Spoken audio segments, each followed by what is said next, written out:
तर मित्रांनो, एका आपल्या भावाने मला त्याची वेबसाईट पाठवली आणि त्याने जो कॉन्टॅक्ट अस पेज बनवला होता त्यामध्ये एरर आला होता. म्हणजे जो कॉन्टॅक्ट अस पेज आहे तो गुगलमध्ये इंडेक्स होत नव्हता आणि तिथे एरर होता सॉफ्ट 404. म्हणजे तो पेज इंडेक्स होत नव्हता.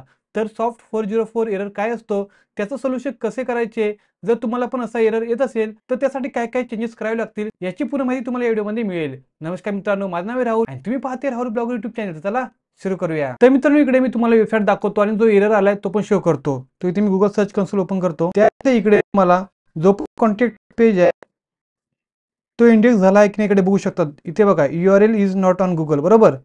आणि ते एरर बघा, page is not index soft 404 हा एरर आलाय. सॉफ्ट 404 हा एरर आलेला आहे.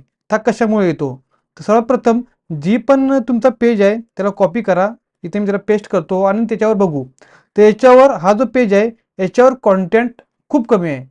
ज्या पेजवर कॉन्टेंट खूप कमी असतो त्या पेजवर सॉफ्ट 404 हा एरर येतो. त्याचं सोल्युशन असं आहे की जो पण तुम्ही पेज बनवाल त्याच्यावर कमीत कमी 500 ते 700 वर्डचा आर्टिकल तुम्हाला लिहिणे कंपल्सरी असतं. त्यामुळे हा सॉफ्ट 404 एरर येतो. इकडे भावाने काहीच ॲड नाही केलेलं आहे, म्हणजे कॉन्टेंट पण खूप कमी आहे, कॉपी पेस्ट केलेलं आहे इकडे दुसऱ्यांचं, त्यामुळे हा एरर आलेला आहे.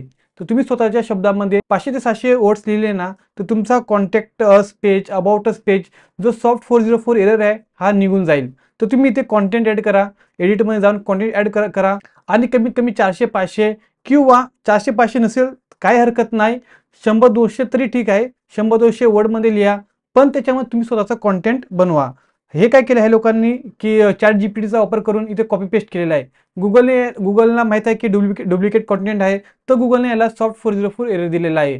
तर तुम्ही असं नका करू. तुम्ही तुमच्या स्वतःच्या शब्दामध्ये कॉन्टेंट पेज बनवा आणि चॅट जीपीटीचा वापर करू नका किंवा कोणत्याही AI टूलचा वापर करू नका. स्वतःच्या शब्दामध्ये लिहा. तुमचा एरर नक्की बरोबर होईल. मित्रांनो, व्हिडिओ आवडल्यास चॅनलला सबस्क्राईब नक्की करा. शेवटपर्यंत बघितल्याबद्दल खूप खूप आभारी. जय हिंद, वंदे मातरम.